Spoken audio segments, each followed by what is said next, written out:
So, let's talk about something called human development. It's a concept that pretty much flips the script on how we measure a country's success. It says, hey, a nation's real wealth, it's not just about the money in the bank, it's about the well-being and the opportunities its people have.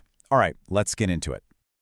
Right off the bat, let's just tackle this huge assumption we all tend to make, that more money automatically equals a better life. But is that really true?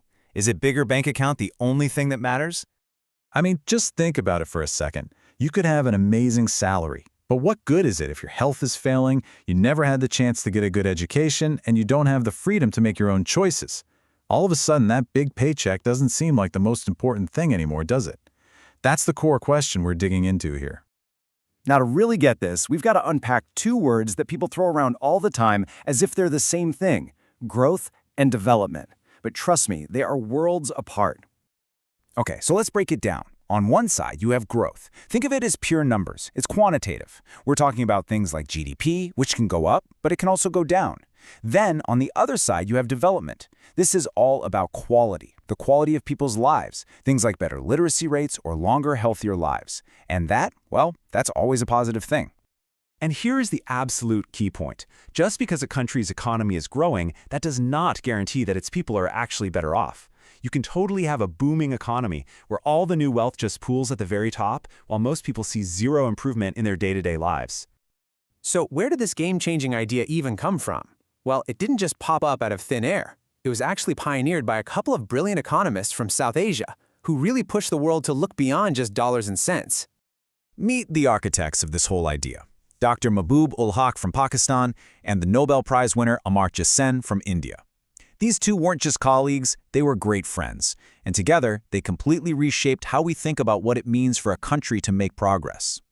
Dr. Haq's philosophy was so simple, yet so powerful. He basically said, look, the goal isn't just to live longer. The goal is to live a meaningful life, a life where people are healthy, where they can actually use their talents and be a part of their communities. And Amartya Sen added another crucial layer to this, focusing on freedom. For him, development at its heart is all about expanding people's choices. It's about giving them the capabilities through things like education and healthcare so they're empowered to live the life they actually want to live.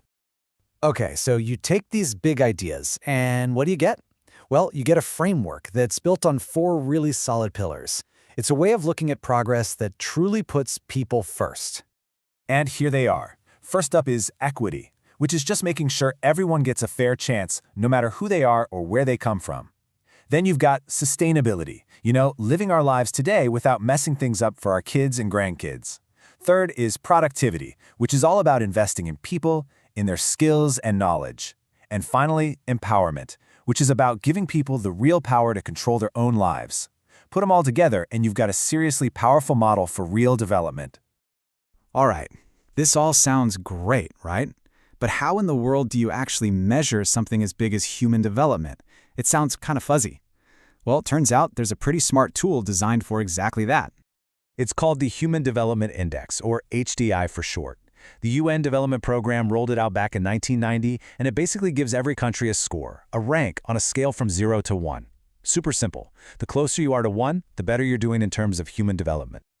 And what's so cool about the HDI is how it breaks things down. It looks at three main areas, and get this, it gives them all equal weight. So it's not just about money, it's just as much about having a long, healthy life and being educated as it is about having a decent standard of living. So how's it actually calculated? Well, for health, they look at life expectancy. Pretty straightforward. How long can a newborn expect to live? For education, they look at things like how many years people are typically in school. And for standard of living, they use a special income measure that shows what people can actually buy with their money. Okay, so why does all this matter? Why is the HDI such a big deal? Well, because when you start ranking countries this way, you get a completely different picture of the world, one that's often a lot more telling than just looking at their economies. The rankings are broken up into these four groups, from low all the way up to very high. And what's so fascinating is that a country's economic rank often doesn't line up with its HDI rank. You could have a nation with a huge economy that actually ranks lower than a much smaller, less wealthy country that just happened to invest a ton in things like healthcare and education for everyone. And that really gets to the heart of it. The countries that consistently score at the top, the ones in that very high category, They almost always have one thing in common. They make investing in their people, in social sectors like health and education, a massive priority. And just to give you some context, a country like India, which has one of the largest economies in the world, currently sits in the medium human development category. It's a perfect example that shows there's still a gap to close, to make sure that huge economic growth really does translate into better lives for everybody. Which brings us right back to where we started, with that big question. After all this, what do you think a nation's true wealth really is? Is it the number on its bank statement, or is it the health, the knowledge, and the freedom of its people?